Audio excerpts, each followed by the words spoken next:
வாங்க வாங்க தைப்பொங்கல் அன்னைக்கு கோயிலுக்கு போகணும். குட்டி ஸ்டோரி பார்க்கலாம். ஆக்சுவலாக அன்றைக்கி காலையில் 4:30 மணிக்கே அபிஷேகம் பண்ணிவிடுவாங்க. அதனால் நான் 4:30 மணிக்கே போயிட்டேன்.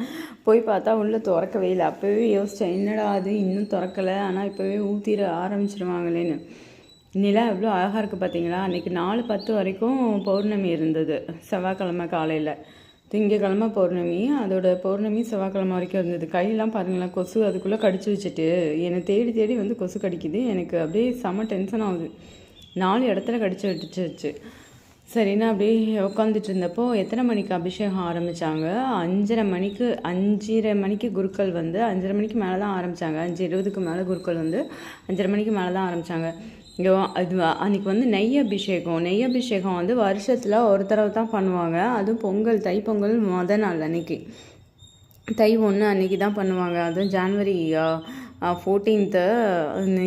அதெல்லாம் வாழ்க்கையில் இத்தனை வருஷம் நான் பார்த்ததே இல்லை. லாஸ்ட்டு ஒரு 3-4 வருஷமாக இல்லை ஒரு 5 வருஷமாக இருக்கும்னு நினைக்கிறேன். எனக்கு தெரிஞ்சு நான் போய் பார்த்தது 2018 19 பார்த்தேனான்னு தெரில. அதுக்கு முன்னாடி வரைக்கும் எனக்கு இப்படிலாம் ஒன்று பண்ணுவாங்க அப்படிங்கிறதே தெரியாது.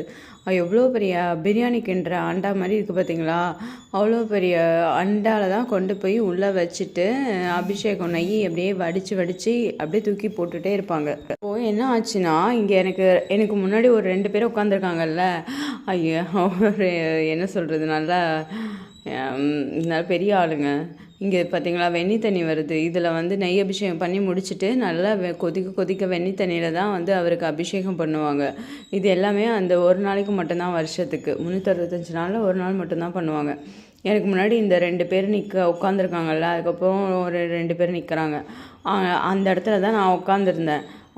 அந்த இடத்துல நான் அலை பார்க்கலான்ட்டு உட்காந்துருந்தா என்ன ஆச்சுன்னா, ஒரு ஆள் வந்து எந்திரிமா இங்கெல்லாம் உட்காரக்கூடாது, இங்கெல்லாம் அடுத்த வருஷத்தில் ஜாமான் வரும், ஜாமான் வைக்கிறதுக்கு தான் இடம், நீ எந்திரி அப்படி பின்னாடி போவோம் அப்படின்னு சொல்லிட்டு சத்தமாக சொன்னான். சரி, நான் எந்திரிச்சிட்டு யோசிக்கிறேன், இங்கெல்லாம் ஜாமான்லாம் அப்படிலாம் வைக்க மாட்டாங்களே, இங்கேருந்துலாம் எடுத்துகிட்டு போக மாட்டாங்களேன்னு யோசிச்சுட்டு சும்மா 2 ஸ்டெப் மட்டும் பின்னாடி நிற்கிறேன்.